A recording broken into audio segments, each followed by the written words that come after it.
Това растение с неопределената форма се нарича мурсалски чай. Мурсалският чай е български ендемит, чудо на природата, което лекува почти всичко описано в медицината, но най-известното му свойство е, че действа като виагра. Както знаем, ние българите нямаме нужда от такива стимуланти. И въобще, защо ви разказваме за мурсалския чай? Защото един стрък от него бе посаден в една саксия. Тази саксия, заедно с още 358 свои сестрички, кротко се излежаваше на припек в един дворец. Самият дворец е на повече от 500 години. Казва се Хемптън Корт, намира се в югозападен Лондон и е домакин на най-голямото градинарско изложение в света.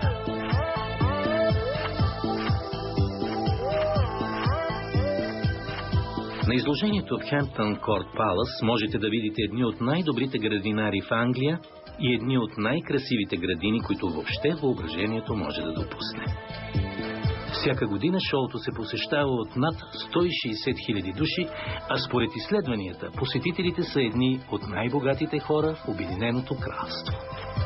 Едно пъстро множество от градини и градинари, носители на вековни традиции, спонсорирани от мултинационални компании и световно известни банки. Багери, бетоновози, трактори и камиони, наети за страшно много пари, се щурят напред-назад. Огромни, невероятно красиви градини с редки цветя и изкуствени водни басейни, също безобразно скъпи. Цветно, шарено, шумно и красиво. Изведнъж сред това колоритно множество се появяват цифричките 359, телефонния код на България. И този субект с сламената шапка и гъщеризона, който стои до своята малка шарена градинка. Това е един обикновен български градинар. Нахилил се е до уши, защото току-що е осъществил мечтата на живота си – да участва на изложението в Хемптън Корт. И защото току-що една водеща от BBC каза в ефир, че най-много харесва неговата градина. Именно за тази градина ще разказваме в нашия филм.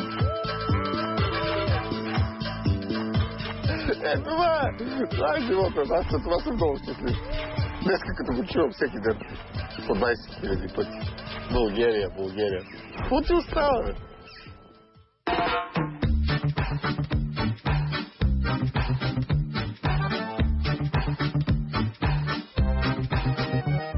Познавам Мицето от 21 години.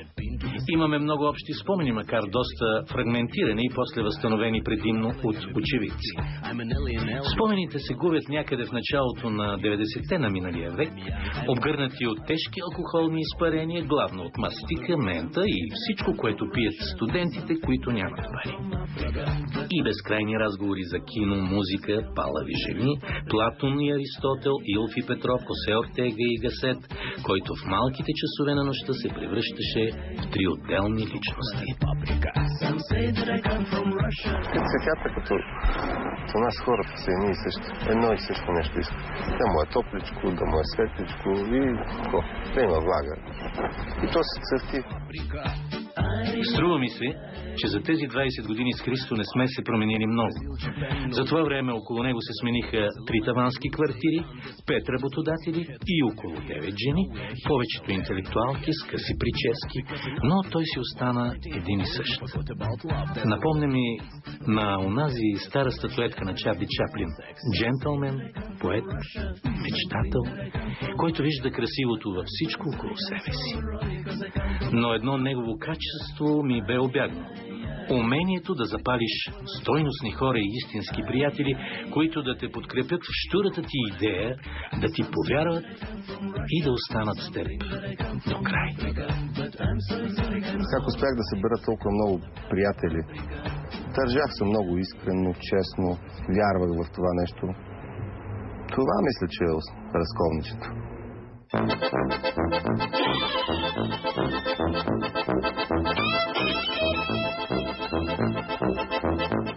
София, широко известна сред тесни кръгове чужденци със своите дупки, полутротуари, ужасен трафик и невероятно красива зеленина. Град, който можеш да береш ябълки и петровки в центъра, да откъснеш набързо букет люляк на любимата, да си събереш липов цвят за чай или да се отмиришеш джанки дивачки, ако се криеш, че пушиш. Или да помолиш някой дребосък да стори това. София си е мой град. Аз съм щастлив, че живея тук. Приятелите ми са тук, познатите и най-вече градините са, които се грижат. София. Дива, но красива. Напомня за жената до теб, която от край време много те нервира, но някак си все още обичаш и я намираш за прекрасна. Разбира се, от време на време си промърморваш: расте, но не старее. София с безбройните мостове над смешно малките си рекички, потънали в дива занемарена растителност. София, която от високо изглежда като набързо скалъпен пъзъл, без много фантазия. София със своите бели конски кестини, червени покриви, жълти павета и зелени градини, оставени на произвола на метеорологичната служба. Именно тук, през една оранжево-синя утрин преди 2 години, на един таван зад Свети Седмочисленици се роди идеята да покажем България пред света. И то като построим една чисто българска градина на най-голямото цветарско изложение в Хемптън Корт.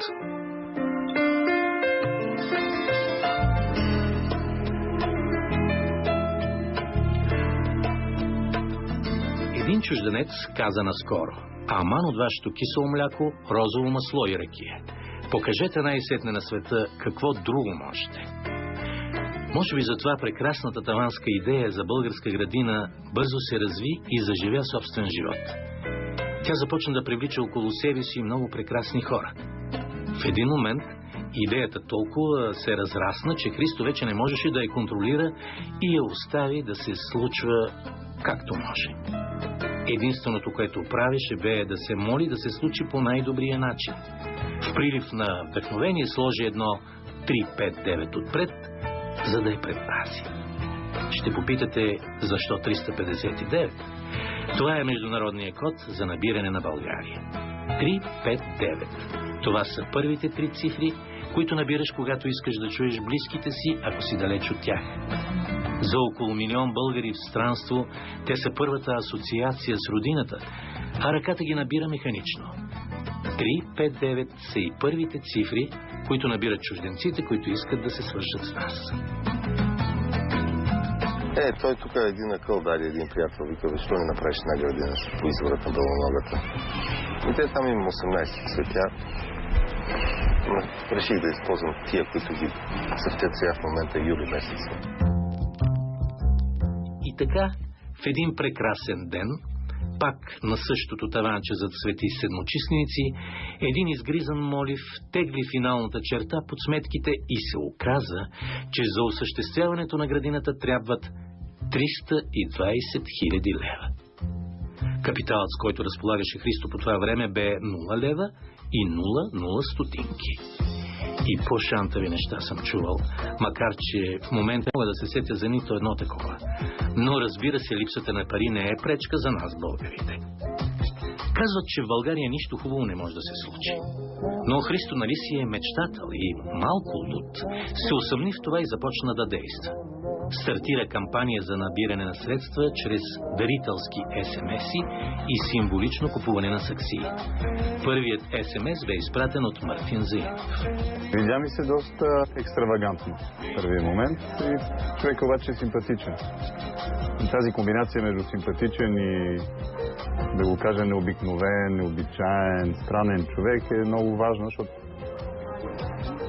тази комбинация прави света да е едно добро място за живеене. След това Христо нарами на гръб своята голяма идея, която тогава беше просто един прототип, и тръгна с нея да чука по различни врати за подкрепа. Всеки ден. Събуждам се, измивам си зъбите, обличам се, грабвам си идейката и така, 2 години.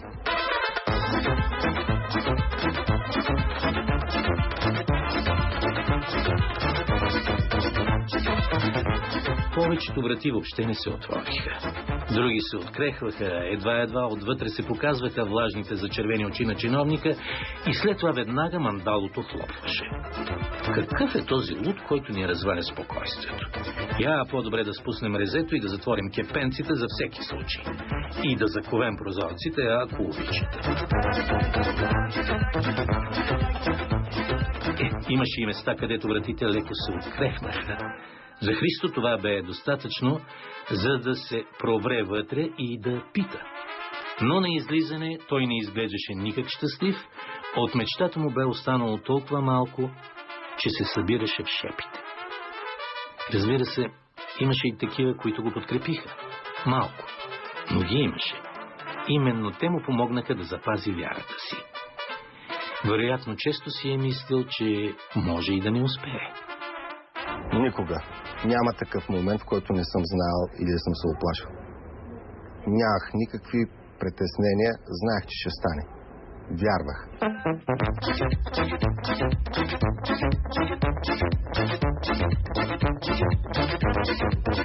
Едно от условията за направа на градината беше, и което ме изненада страшно много, е, че градината след края на изложението трябва да се развали. Тоест тя имаше живот 5 дни. Ние работим толкова години, има живот 5 дни и след това трябваше да се развали.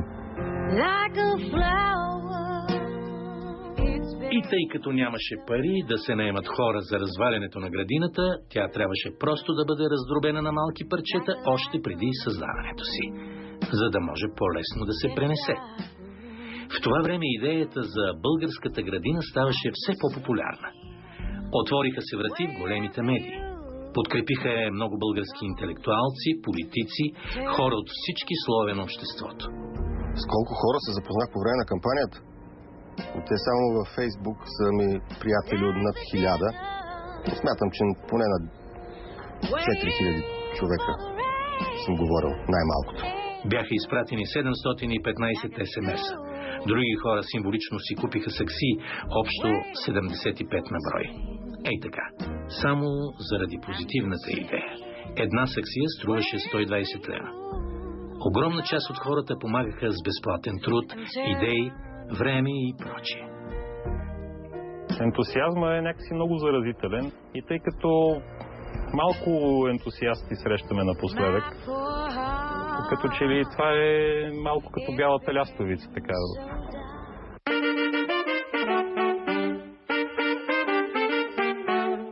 Идеята за градина, съставена от саксии, бе наистина брилянтна. Но радостта ни бе кратка, защото трябваше все някой да ги направи тези саксии.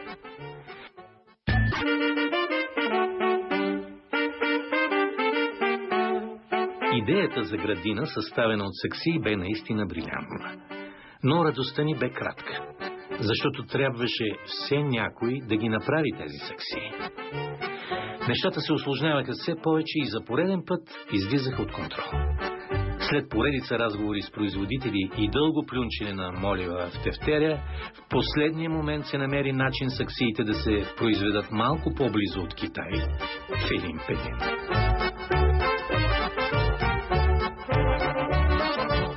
Винаги съм смятал, че Каолин е име на Вехт войвода от Странджа или нещо подобно. Оказа се, че това е вид глина, много ценна, с това си качество, че става за производство на саксиите в българската градина. Каолинът всъщност изглежда като най-обикновена гола пръст. А ето как накратко тази пръст се превръща в нещо толкова красиво. Каолинът се прави на глина. Глината се оформя на една машина със сложно име. После саксиите се оформят, слага им се печат и се оставят да съхнат. Когато изсъхнат, те влизат в пещта, за да се изпекат. След изпичането добиват този червеникав оттенък, за който всички питат как е постигнат.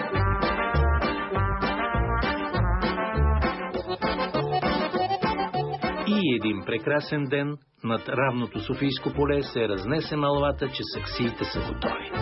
Междувременно Христо продължаваше с упражнението да си разхожда мечтата по институциите. Христо е човек, който винаги, когато така решава да направи нещо, на всички им изглежда невъзможно да се случи. Но пък в същото време е човек, който винаги успява да направи това, което си науми. И бях сигурна, че в крайна сметка той ще успее да реализира своята градина.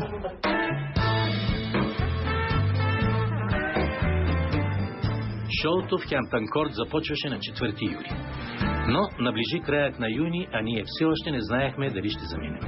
Всеки един ден за нас бе едно безкрайно и мъчително мятане между надеждата и отчаянието. Бяхме готови да заминем, а нямаше къде да се настаним. Просто парите не стигаха. С всички дарения, лични средства и заеми от приятели, сумата бе много далеч от необходимата. Знам за тази характеристика наша българска да се поваляме накрая. И много настоявах да отложим с една година, но той преодолява всички мои възражения и успя. Но напукна здравия разум, а и нали сме леко луди и мечтатели, Христо реши да тръгне за Лондон и ние го последвахме. Напук и на всякакво закостеняло мислене много българи, живеещи в Лондон, веднага се обадиха и ни предложиха подслон. Дори събраха помежду си 795 паунда, за да осигурят хотел поне през първите дни.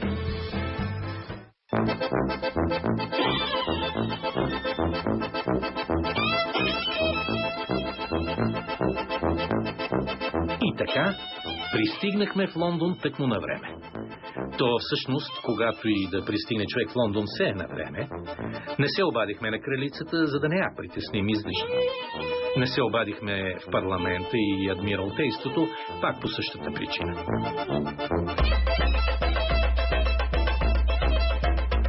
Въпреки, че Ми-5, Г-7, 2 F-16 и още няколко абревиатури ни засякоха, когато кацнахме на Хитроу. Но не ни обърнаха никакво внимание.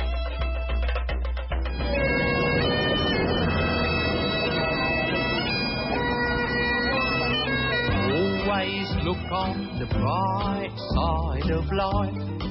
Лондон също като София е един изключително зелен град. И тук, кажи речи, приликите свършват.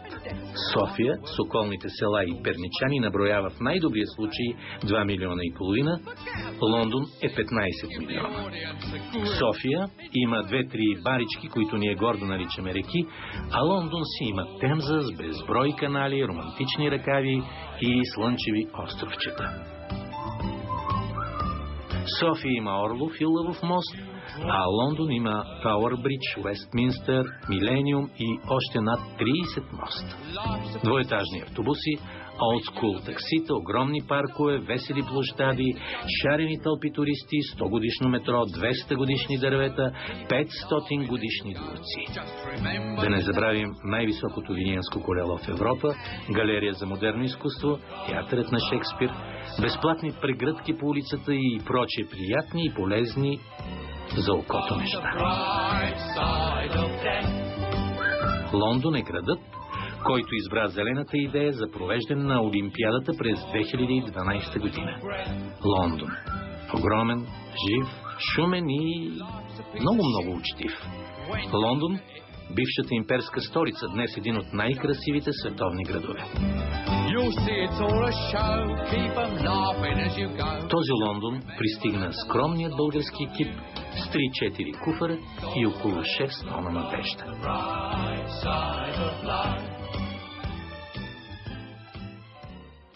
Кое ме е най-шантавото качество ли? Това, че не се отказвам. Че никой не може да ме накара да спра. Качвам в дълбокото, без екипировка. Ако искаш да впечатлиш италианец, най-добрият начин за това е да му сготвиш вкусно. Ако искаш да се представиш добре пред германец, направи му безотказна машина. Пред руснака можеш да се представиш с водка, пред чеха с добра бира, пред французина с красива жена. Ако искаш да впечатлиш англичанин, направи му градина. И той ще те запомни завинаги. И така всички запретнахме ръкави. Когато имаше нещо тежко за носене, аз оставях камерата и помагах, но иначе не ми даваха да пипам цветята. То и аз не им давах да пипат камерата.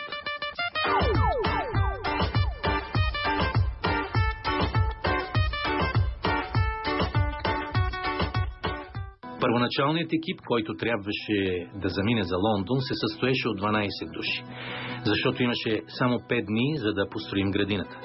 Поради ограничения бюджет за хонорари, който отново възлизаше на 0 лева 00 стотинки, нашият екип се сви до 4 души, нещо като дарители на безвъзмезден труд. Най-близките.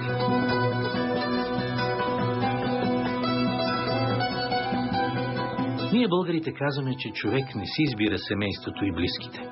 Но на изток казват, че напротив, душите ни много внимателно избират къде да се родят. Защото, казват на изток, душата знае по-добре кое е най-доброто за нас. И ако е така, душата на Христо е знаела къде да се роди. Семейството на бат Никола. Бат Никола пък си има баджанак, който се нарича Евгений. А двамата баджанаци са градинари, откакто се помнят. И така, кръстеният на богинята на победата, както и благороденият баджанак, или с други думи бат Коли и бат Евгений, се озоваха в Хемптън Корт Палас насред разгара на най-голямото цветарско изложение в света. Нашата градина носи духът, ведрия дух и добронамереност на нашия народ. Една палитра от много цветове, които носят топлината на България. Баджанак е една страхотна българска дума, която на никой друг език не звучи така точно и благо. Баджанаците винаги са много близки, подкрепят се като братя и най-интересното е, че в повечето случаи дори си приличат. Може би това е защото всеки познава много добре тъщата на другия.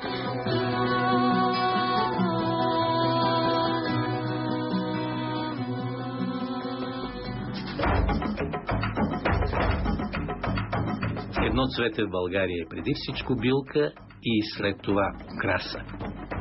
Всеки българин толкова е откърмен с това разбиране, че не го и забелязва. Но дълбоко в душата си го носи. При повечето от нас се е запазила древната връзка с духа на цветето. Затова и стана толкова хубава българската градина, защото всеки остави част от душата си в нея. Грубо казано, във всяка саксия имаше по 4-5 цветя и всяко едно цвете носеше духа на някой, който е подкрепил идеята с пари, време, труд, молитва или по друг начин. А иначе чисто технологично саксиите, пръста и цветята пристигнаха с хладинен камион в Хемптън Корт съвсем безплатно. Малко хора наистина имат възможността да изразят себе си, да изразят идеите си, а пък имаме много надежни и креативни хора в България, които се стремят и към новото, към иновативното. И просто наистина харесахме тази идея и повярвахме, че поне може да имаме някакъв принос към цялото нещо.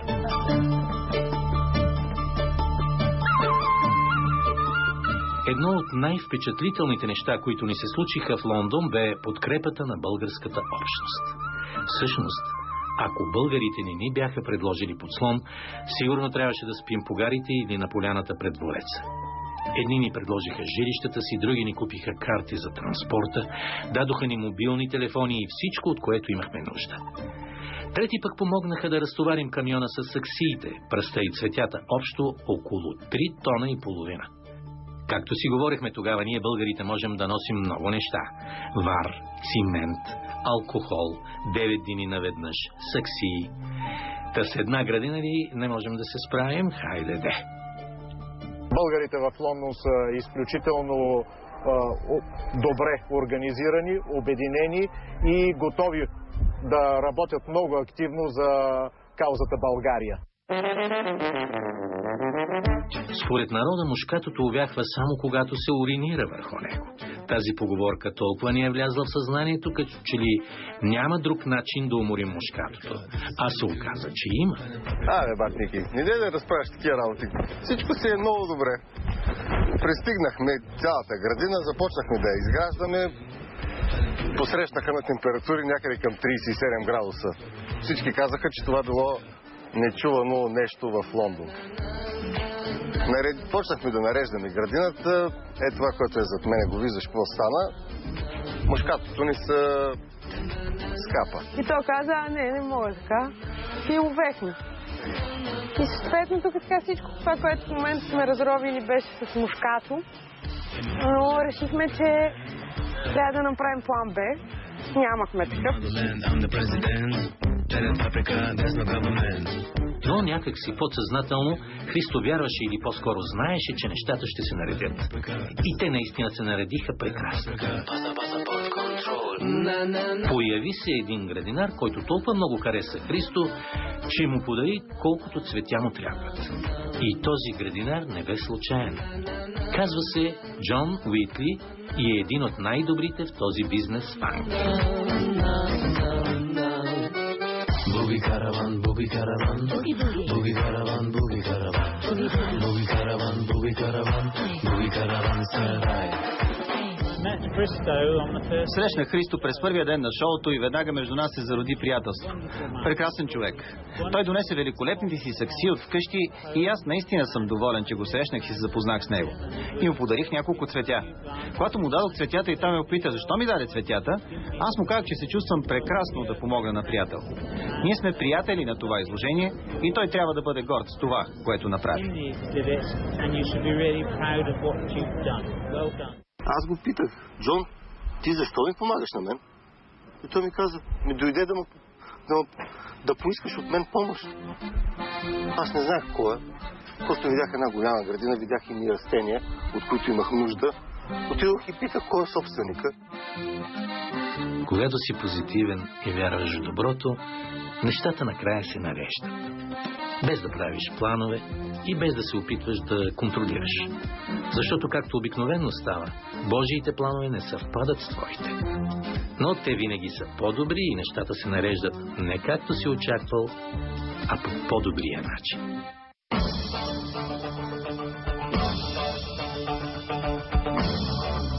Градинарите в Хемптън Корт имаха 5 дни, за да построят градините си.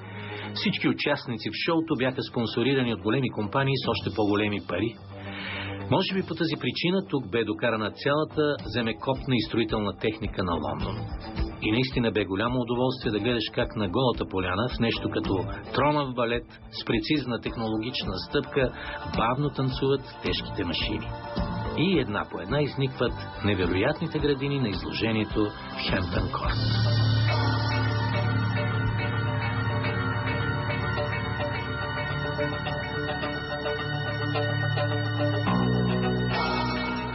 Цялата техника, с която разполагаше българската градина, се заключаваше в 2 лопатки, 1 гребло и една ръчна количка РК-1, взета назаем от съседите.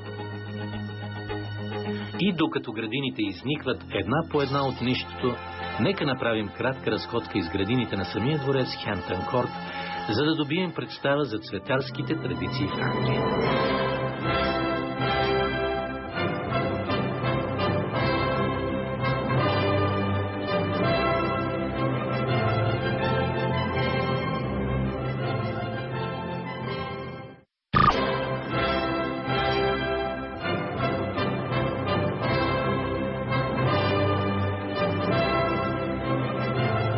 Имотът съществува още от 11 век, но през 16 век дворецът станал собственост на кардинал Уолси, близък приятел на крал Хенри VIII, човекът с многото жени. Кардиналът построил чуден дворец, за който всички твърдяли, че е по-красив от кралския. Скоро кардиналът загубил разположението на Хенри VIII, загубил и двореца и в него се е нанесъл краля. Кралят вложил в него 62 000 паунда, което отговаря на 18 милиона днес. Когато бил завършен, Хемптън Корт бил най-модерната, изискана и красива сграда в Англия. През следващите векове дворецът е дострояван и използван от всички монарси като място за уединение и спокойствие. Но най-впечатляващи са градините на Хемптън Корт. Те се спускат плавно към Темза и заемат площ от повече от 250 декара. Изкрящи фонтани, великолепни екземпляри от над 200 000 растения и над 3000 декара абсолютно девствен парк, в който можете да срещнете лопатари, заведени от самия Хенри VIII, сърни, папагали и всякакви животни. Градините се поддържат от 38 градинария, които работят денонощно. В целия имот растат около 8000 дървета, а 95% от зеления буклук се рециклира.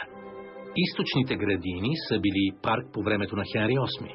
По-късно, по времето на стоятите, те са били оформени като голямата градина с фонтаните. Една цветна градина, идеално подкастрена, с 13 фонтана. Единственият фонтан, който е оцелял днес, е централният фонтан.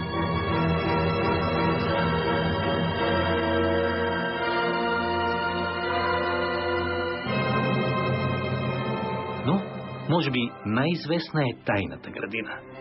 Тя представлява формалния градинарски стил по това време, който всъщност отпаднал малко след като била построена. Нейната геометрия може би не е по вкуса на всеки, но много хора я намират изключително приятна за окото. Тази градина от времето на Хенри VIII насам винаги е била кралската частна градина и много малко хора въобще са имали достъп до нея чак до началото на 20 век. Тайната градина е отворена отново за посетители през 1995 година от принца на Уелс, след 4 годишни детайлни изследвания и реставрации. От нея можете да стигнете до двете малки градинки с фонтаните.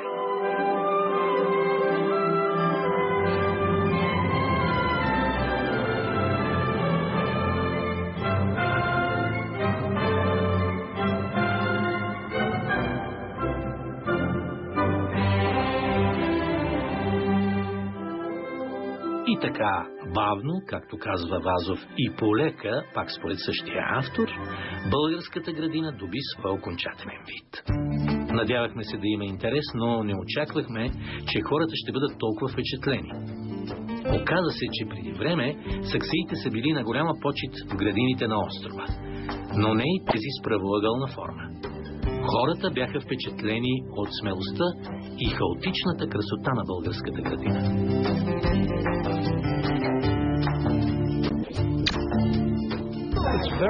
Много интересно. Идваме тук от много години, но никога до сега не сме виждали точно такава градина. Смяната на височините на саксиите е много добра. Много творческа и прекрасна. Много е цветна. Мисля, че наистина е прекрасна. Представя планините и долините на България и хората заедно. Браво! За англичанина градината трябва да е подредена до последното стръкче и симетрична до последния детайл. Българската градина бе хем подредена в квадратните саксии, хем хаотична, хем дива и цветна. Каквато, впрочем, е душата на всеки от нас.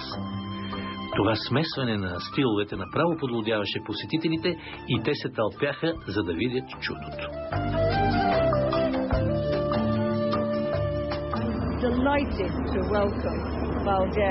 Очарована съм да посрещна България на това цветарско изложение. Всъщност, мисля, че това е първото източноевропейско участие тук.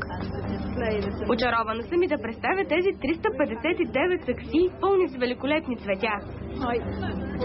Не мога да кажа, че знам много за България. Била съм малко и Средна Европа, но не и в България. Така че с нетърпение очаквам да посетя и вашата страна.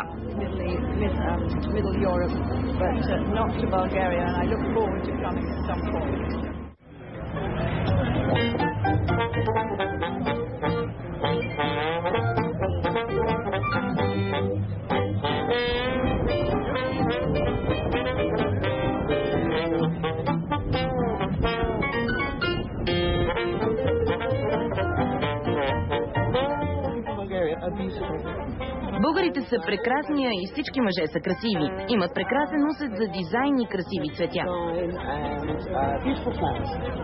Много приятелски настроени и много искрени, което си е направо глътка свеж въздух тук. Харесва ми българската градина, особено различната форма на саксиите и начина, по който се образува вълна. Цветята вътре са прости, но ефектни. Градинарското шоу в Хемптън Корт е известно със своя усмихнат, весел и приятелски подход към градинарството. Особено внимание организаторите отделят на това как да си отгледа сам градина, на биологичното разнообразие, озеленяването в градска среда, както и на устойчивото развитие. Really interesting to see the Bulgarian garden. Наистина е интересно да видиш българската градина, защото е много различна от това, което сме свикнали да виждаме тук в Англия. И особено интересно, че теракотените саксии имат толкова разнообразни начини, по които да се свържат една с друга. На някой ъгъл е в тази посока, а на съседната в тази. Харесва ми това как всичките оформят една много интересна, огромна медена пита, която съм сигурен ще донесе много цвят и много радост на посетителите на шоуто.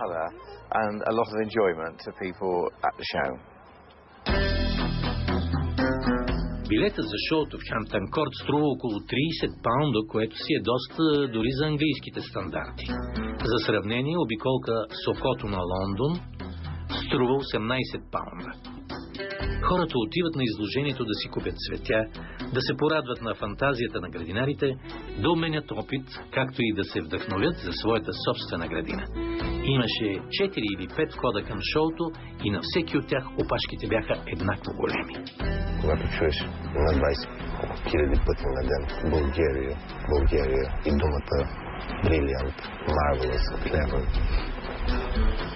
не знам как ще се чувства. Може би толкова щастлив никога не съм бил в живота си. През миналата година шоуто бе отразено от 4 национални телевизии, 10 радиостанции, 21 списания и множество вестници.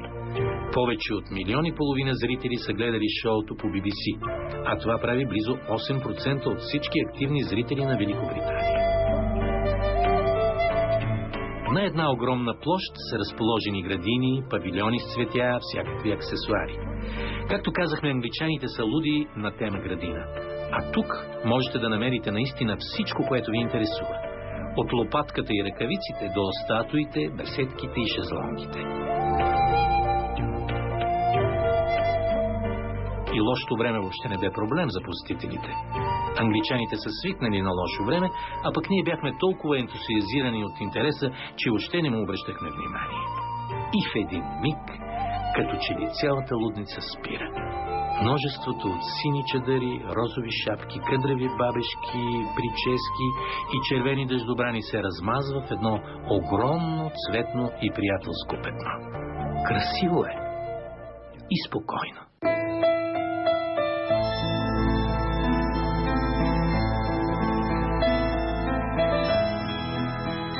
Някога си мисля, че мечтателите са тези, заради които Вселената все още не се е отървала от нас, хората. Защото ако зависеше от нас самите, ние отдавна да сме се отървали един от друг. Мисля си, че Вселената харесва човешкия род именно заради такива като мечтателите, които непрекъснато я изненадват със своите налудничеви и щури идеи, забавляват я с начина, по който ги реализират, очароват с детската си наивност. Вселената харесва мечтателите, защото те правят понасенето на вечността много по-приятно и смислено. Нещо такова.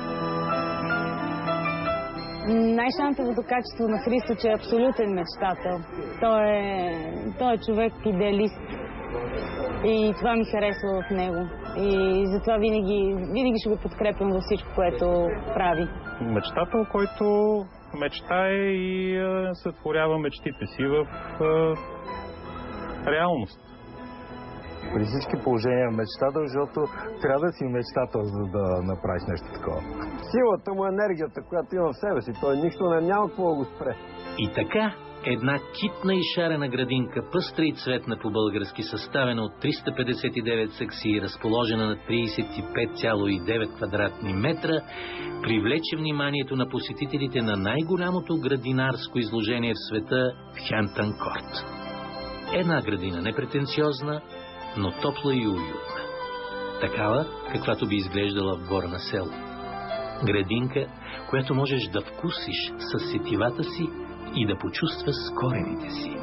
Една китна градинка, направена с много малко средства, но с много вяра и с подкрепата на много истински приятели.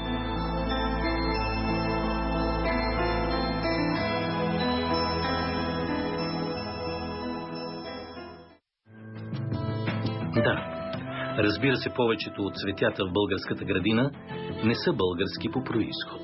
То в момента май почти няма български цветя. Но цветята в България и те като нас са свързани с факта, че живеем на кръстопътя между Европа и Азия. Място, откъдето са минали много добри и много лоши хора. И ако днес носим последствията на това, че всеки оставил нещо от себе си в родината ни, то имаме и щастието да съществуваме в едно небивало разнообразие от цветя. Затова и Христо избрал цветя, които пресъздават духа и подхода на българина към живота.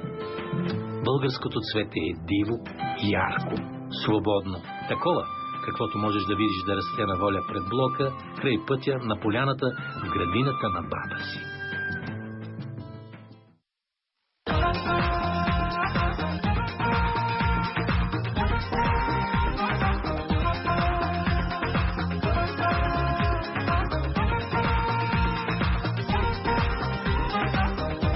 Много умни глави в България мъдруват над въпроса как да прославим родината си пред чужденците. Много средства се влагат в това начинание. Много хора си изкарват хляба с това. Но какъв е най-добрият начин наистина? За другаде не знае. Но в Обединеното кралство най-добрият начин да представиш България е като направиш българска градина. А българите, които въпреки, че са избрали да живеят в една доста по-развита държава, си остават българи. Ще ти помогнат винаги. Всеки с каквото може. Защото и в тях е останала онази древна връзка с цветето. Защото знаят какво е да си сам и без приятели. Да бе, защото българите сме си готини.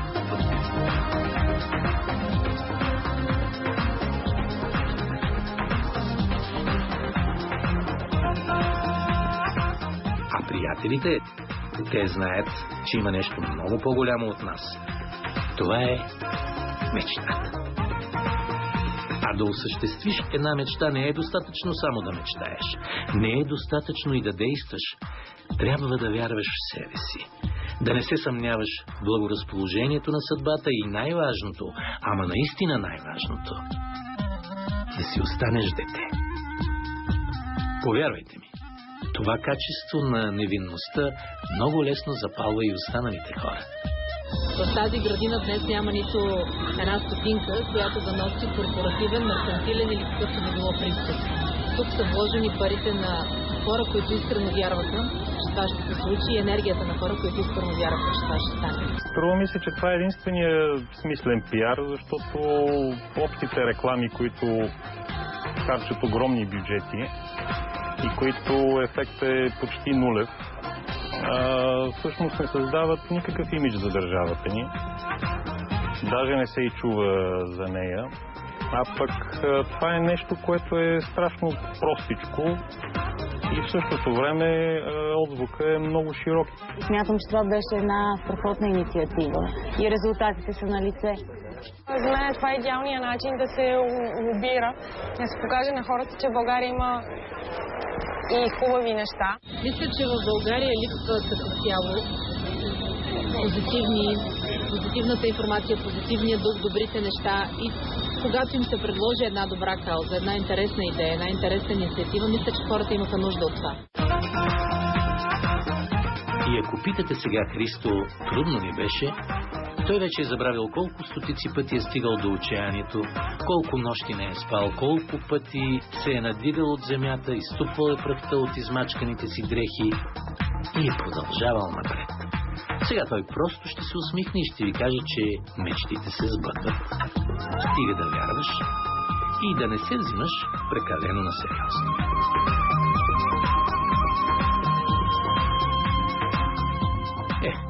Остана да ви кажа и нещо за себе си. Ами и аз съм един от мечтателите, които така и отказаха да пораснат. След изложението просто изключих камерата. Метнах я в раницата и се върнах, за да ви разкажа тази красива приказка за мечтите.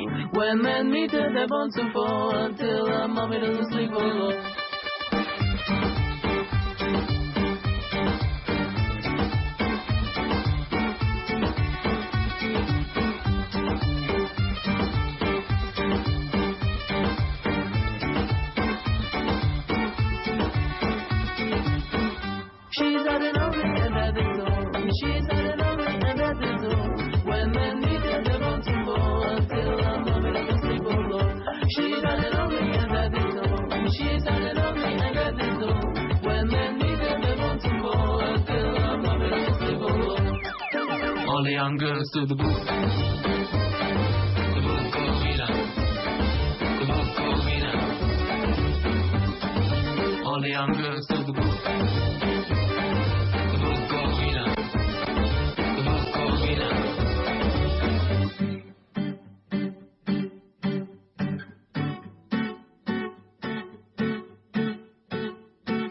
She's hot and only, and that is all. She's hot and only, and that is all. When men meet her, they're born to fall until mommy doesn't sleep alone. She's hot and only, and that is all. She's hot and only, and that is all. When men meet her, they're born to fall until mommy doesn't sleep alone.